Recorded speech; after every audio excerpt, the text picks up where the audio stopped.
بسم اللہ الرحمن الرحیم۔ آج کا ہمارا سبق ہے غنہ کا بیان،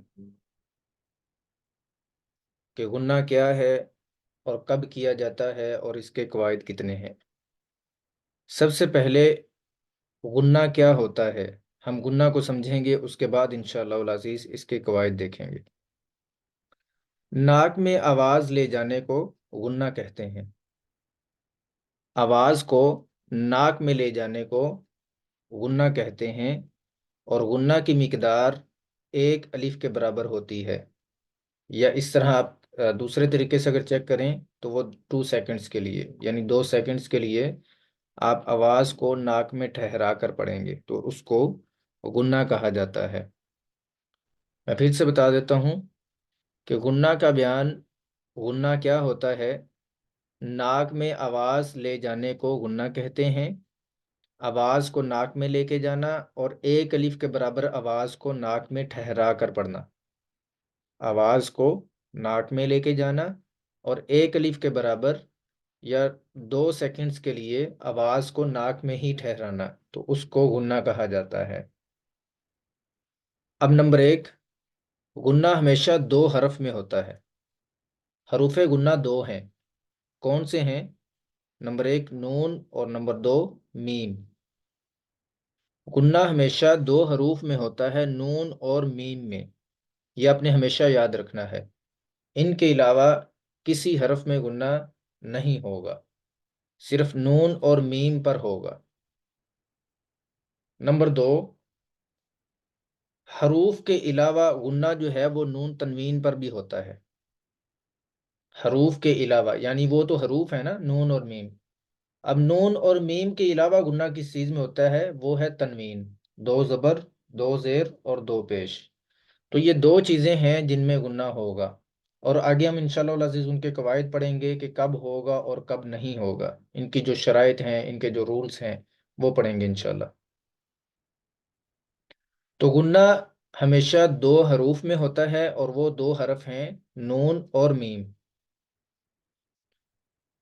اور نمبر 2 پہ، حروف کے علاوہ جو غنہ ہے وہ تنوین پر ہوتا ہے، اور یہاں پہ آپ دیکھ رہے ہیں کہ نون تنوین لکھا ہوا ہے، تو آپ نے کنفیوز نہیں ہو جانا، تنوین اور نون تنوین ایک ہی چیز ہے، ٹھیک ہے؟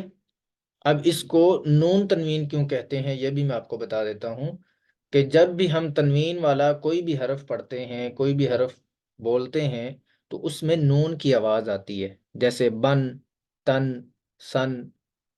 جس حرف کو بھی آپ پڑھیں گے تنوین کے ساتھ، چاہے 2 زبر پڑھیں، 2 زیر پڑھیں، 2 پیش پڑھیں، آپ اس کو پروناؤنس کر کے چیک بھی کر سکتے ہیں کہ نون کی آواز آ رہی ہے یا نہیں۔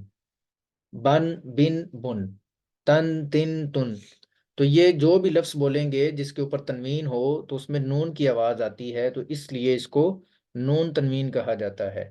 تو آپ نے یہ نہیں سمجھ لینا کہ یہ صرف نون کے اوپر ہی ہے، یہ اس کا نام، 2 نام ہے، چیز ایک ہی ہے۔ جیسے ہم نے جزم اور سکون کا پڑھا تھا نا، جزم اور ساکن چیز ایک ہی ہے لیکن نام 2 ہیں۔ اسی طرح نون تنوین اور تنوین ایک ہی ہیں، چاہے اس کو تنوین کہہ لیں یا نون تنوین کہہ لیں۔ تو حروف کے علاوہ جو غنہ ہوتا ہے وہ نون تنوین پر ہوتا ہے، ٹھیک ہے؟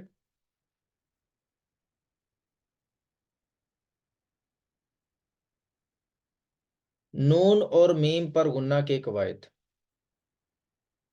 نون اور میم اس میں تنوین نہیں ہے، ٹھیک ہے؟ ہم ابھی حروف کا پڑھ رہے ہیں کہ نون اور میم پر، صرف نون اور میم یہ جو 2 حروف غنہ ہیں ان پر غنہ کے قواعد۔ قاعدہ نمبر 1، جب نون اور میم مشدد ہوں، یعنی جب ان پر شد ہو تو ان پر ہمیشہ غنہ ہوگا۔ جب نون اور میم مشدد ہوں تو مشدد کا مطلب ہے شد والا، جیسے متحرک کا مطلب ہوتا ہے حرکت والا، منون کا مطلب ہوتا ہے تنوین والا، مجزوم کا مطلب ہوتا ہے جزم والا۔ تو یہ جو تجوید کے حوالے سے کچھ الفاظ سے جن کے معنی آپ کو بتا دیے گئے ہیں پہلے، کہ متصل سے کیا مراد ہے، منفصل سے کیا مراد ہے، یا اسی طرح وصل اور وقف سے کیا مراد ہے، تو یہ سارے ماشاءاللہ آپ نے پہلے پڑھے ہوئے ہیں۔ تو قاعدہ نمبر 1 ہے کہ جب نون اور میم مشدد ہوں، یعنی ان کے اوپر شد آ جائے۔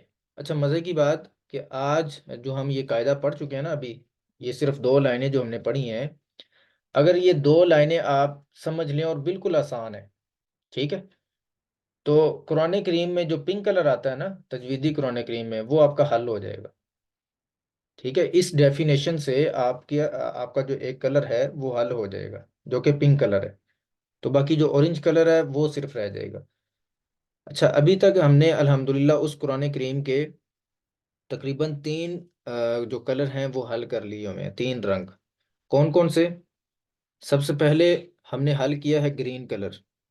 گرین کلر اس قرآن کریم میں ہم موٹا کر کے پڑھتے ہیں، تو ہم نے موٹا پڑھے جانے والی تمام صورتیں الحمدللہ یاد کر لی ہوئی ہیں، پڑھ لی ہوئی ہیں۔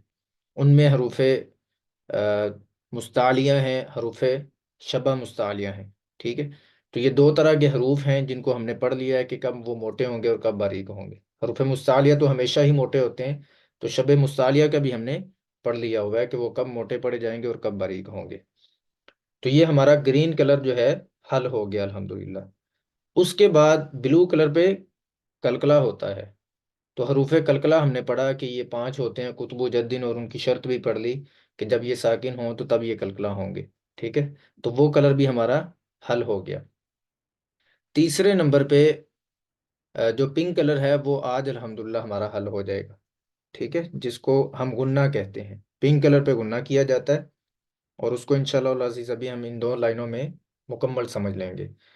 اور ان کے بعد آخری جو کلر ہے وہ اورنج کلر ہوگا، اور اورنج کلر کو انشاءاللہ العزیز 1-2 دن میں ہم سمجھ لیں گے۔ اب یہاں سے آپ یہ اندازہ لگائیں کہ اس قرآن کریم میں صرف 4 چیزیں ہیں، اور اس کا نام لکھا گیا ہے کہ تجویدی قرآن کریم۔ مکمل کلرز کے ساتھ وہ بنایا گیا ہے، رنگوں کے ساتھ بنایا گیا ہے، لیکن اس میں صرف 4 چیزیں لکھی گئی ہیں، جو کہ موٹے حروف ہیں، کلکلا حروف ہیں، یا غنہ حروف، یا اس طرح اخفا ہے۔ باقی جو ابھی تک ہم نے جو چیزیں پڑھی ہیں وہ اس میں نہیں ہے، جیسا کہ وقف کیسے کرنا ہے اس میں نہیں ہے، جیسا کہ رموز اوقاف کہ کن جگہوں پہ رکنا ہے، کن جگہوں پہ نہیں رکنا، وہ اس پہ نہیں ہے۔ اور اسی طرح اب تک ہم نے اور بھی بہت ساری چیزیں پڑھی ہیں۔ حروف مقطعات کا وہاں پہ نہیں بتایا گیا کہ ان کی مقدار کتنی، یا مدات کا وہاں پہ نہیں بتایا گیا کہ مدات کو کتنا کھینچ کے پڑھنا ہے، حروف مدہ کا وہاں پہ نہیں بتایا گیا۔ تو یہ سارے رولز جو ہیں یہ ہمیں تجوید بتاتی ہے، تجوید کے قواعد ہمیں سمجھاتے ہیں کہ آپ نے قرآن کریم کو صحیح انداز میں کیسے پڑھنا ہے۔ سب سے اہم بات جو ہے، سب سے اہم بات، وہ ہے حروف کی ادائیگی۔ اب اس قرآن کریم میں وہ نہیں ہے، اس کے قواعد نہیں ہیں، صرف وہ کچھ چیٹنگ ہیں کہ آپ نے یہاں پہ اس کلر کو دیکھنا ہے، اس پہ گناہ کر دینا ہے، اور اس کلر کو دیکھنا ہے تو اس طرح کر دینا ہے، ٹھیک ہے۔ تو اس قرآن کریم سے میں سمجھتا ہوں کہ جنہوں نے پہلے کچھ قواعد پڑھے ہوئے ہیں، کوئی تجوید کی پریکٹس کی ہوئی ہے، کوئی مخارج سیکھے ہوئے ہیں، تو ان کے لیے آسانی ہے۔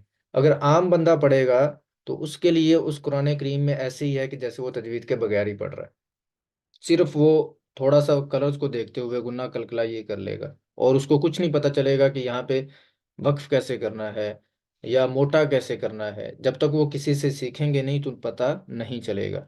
تو اس لیے آپ کا انشاءاللہ العزیز اس کورس میں ہم باقاعدہ پریکٹس کروائیں گے۔ جیسا کہ آج آپ کو ٹیسٹ دیا گیا ہے تو یہ ساری چیزیں ابھی آپ کو یاد کروائی جا رہی ہیں ٹیسٹ کے ذریعے۔ اب دیکھیں نا، اب آپ سب کو ماشاءاللہ بہت زیادہ شوق بھی ہے، اور آپ ہمت کے ساتھ اپنے کام کاج کے بعد یا اسی طرح جو بھی آپ کی مصروفیات ہیں اس سے ہٹ کر آپ ٹائم نکال کے اپنا ٹیسٹ جو ہے وہ لکھ رہے ہیں، ٹھیک ہے، اس کو سمجھ رہے ہیں۔ تو اس طرح سے ایک جو ٹیسٹ ہوتا ہے وہ ہمیں یاد دہانی کروا دیتا ہے، جو پچھلی چیزیں ہوتی ہیں اس کو ریویژن کروا دیتا ہے۔ تو آپ کی یہ چیزیں ریوائز ہوتی رہیں گی اور آپ کے ذہن میں ہوں گی انشاءاللہ۔ جب ہم پریکٹس میں جائیں گے تو آپ کے لیے ایسے ہوگا کہ جیسے یہ سارا کچھ ہم نے پہلے سے کیا ہوا ہے، ٹھیک ہے۔ تو چلیں اب ہم سمجھتے ہیں قاعدہ نمبر 1 کو، جو کہ غنہ کے حوالے سے ہے، کہ جب نون اور میم مشدد ہوں، یعنی نون اور میم کے اوپر اگر شد آ جائے تو ہمیشہ غنہ کریں گے۔ یہ اس کا اتنا قاعدہ ہے صرف، ٹھیک ہے۔ جب نون اور میم کے اوپر شد آ جائے، اس کے اوپر زبر زیر پیش کوئی بھی چیزیں آ سکتی ہیں، مطلب متحرک میں سے، حرکات میں سے کوئی بھی آ سکتی ہیں، لیکن ہم نے کس چیز کو دیکھنا ہے؟ شد کو۔ اگر نون اور میم کے اوپر آپ کو شد نظر آ جاتی ہے تو وہاں پر ہمیشہ گناہ کریں گے، پھر کسی قاعدہ کو نہیں دیکھیں گے، جیسا کہ یہ اس کی ایگزامپلز بھی لکھی ہوئی ہیں۔ ان، اب نون کے اوپر شد ہے، نون مشدد ہے، مشدد کہتے ہیں شد والا، جیسے متحرک حرکت والا، تو نون مشدد پر ہمیشہ گناہ ہوگا، اور اسی طرح میم مشدد پر ہمیشہ گناہ ہوگا۔ تو اس کو پڑھیں گے ان عم، ٹھیک ہے، تو اس کی مقدار جو ہے وہ ایک الف کے برابر ہے، اور مقدار آپ چیک کر سکتے ہیں اپنے ہاتھ کے ساتھ، یا اسی طرح جو ہے وہ 2 سیکنڈز کے ذریعے جو ہے وہ جس طرح آپ کو بتایا گیا ہے کہ اس کی مقدار کیسے آپ نے چیک کرنی ہے۔ تو قرآن مجید میں ہم پڑھتے ہیں بسم اللہ الرحمن الرحیم، اِنَّا أَعْطَيْنَاكَ الْكَوْثَرَ۔ اب یہاں پہ ان، یہ ہم نے گناہ کیا ہے، اور یہ جو نون ہے یہ مشدد ہے، اور اسی طرح سب سے آسان صورت اور سب سے آخری جو قرآن کریم کی صورت ہے سورۃ الناس، اس میں بہت زیادہ گناہ آتا ہے تقریباً ہر آیت میں، جیسے بسم اللہ الرحمن الرحیم قل اعوذ برب الناس، برب الناس، ٹھیک ہے، یہ برب، تو یہ نون مشدد ہے، ملک الناس، الہ الناس، تو نون کے اوپر شد آ جائے تو وہاں پہ بھی ہمیشہ، اور میم پہ بھی جب شد آ جائے تو وہاں پہ بھی ہمیشہ گناہ ہوگا۔ قاعدہ نمبر 2، جب نون اور میم متحرک ہوں، یعنی نون اور میم کے اوپر اگر حرکت آ جائے، کوئی بھی حرکت، زبر زیر پیش، صرف حرکات کی بات ہو رہی ہے، ٹھیک ہے، شد کا ہم نے پڑھ لیا، اس کے بعد ہیں اگر صرف متحرک ہوں، ان کے اوپر حرکت آ جائے تو ان پر کبھی بھی گناہ نہیں ہوگا۔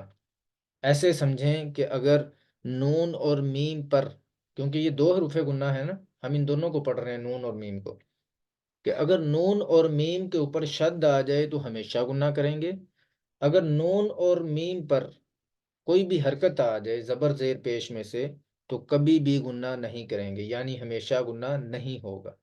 مشدد کی صورت میں ہمیشہ ہوگا، اور متحرک کی صورت میں کبھی بھی گناہ نہیں ہوگا، جیسے نذیر، اب یہ نون ہے نذیر، ٹھیک ہے، اس میں یہ نون ہے اور نون متحرک ہے، اس کے اوپر زبر ہے اور یہاں پہ گناہ نہیں ہوا، نذیر۔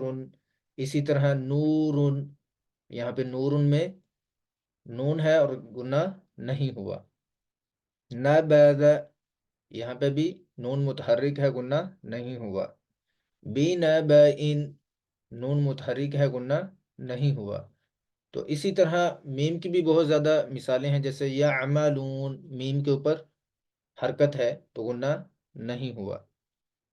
تو جب نون اور میم متحرک ہوں تو ہمیشہ گناہ، یعنی کبھی بھی گناہ نہیں ہوگا، اور جب نون اور میم مشدد ہوں تو ہمیشہ گناہ ہوگا۔ قاعدہ نمبر 3، اب ایک چیز رہ گئی ہے، وہ ہے ساکن۔ مشدد کا بھی ہم نے پڑھ لیا اور متحرک کا بھی پڑھ لیا، اب 2 چیزیں ہیں، ساکن اور اس کے بعد تنوین آ جائے گی۔ جب نون اور میم ساکن ہو تو تب 4 قواعد میں سے دیکھیں گے کہ کب نون ساکن اور میم ساکن پر گناہ ہوگا اور کب نہیں ہوگا۔ جب نون اور میم ساکن ہوں، یعنی ان کے اوپر جزم آ جائے، تو پھر کیا کریں گے؟ پھر 4 قواعد ہیں گناہ کی، ان میں سے دیکھیں گے کہ کب گناہ ہوگا اور کب نہیں ہوگا۔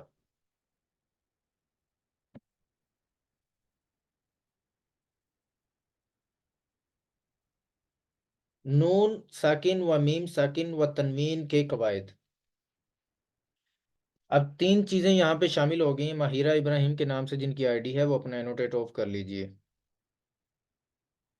نون ساکن و میم ساکن، نون ساکن و میم ساکن، اور اس کے علاوہ جو تیسری چیز ہے وہ ہے تنوین، ان تینوں کے قواعد، نون ساکن، میم ساکن و تنوین کے قواعد۔ تو نون ساکن اور میم ساکن اور نون تنوین کے 4 قواعد ہیں۔ نمبر 1 اظہار، نمبر 2 ادغام، نمبر 3 اقلاب، نمبر 4 اخفا۔ تو اتنا آپ نے یاد کر لینا ہے. آج کی کلاس کا وقت ہمارا مکمل ہو چکا ہے. تو باقی انشاءاللہ العزیز آگے ہم ڈیٹیل کل سے جو ہے وہ آگے پڑھیں گے انشاءاللہ. نون ساکن و میم ساکن کے قواعد، یہ 4 قواعد ہیں، صرف انہی کو پڑھیں گے تو ہمارا گناہ کا جو بیان ہے وہ مکمل ہو جائے گا انشاءاللہ. تو آپ نے ہمیشہ یاد رکھنا ہے کہ نون اور میم مشدد پر ہمیشہ گناہ کریں گے، متحرک پر کبھی بھی نہیں کریں گے. اگر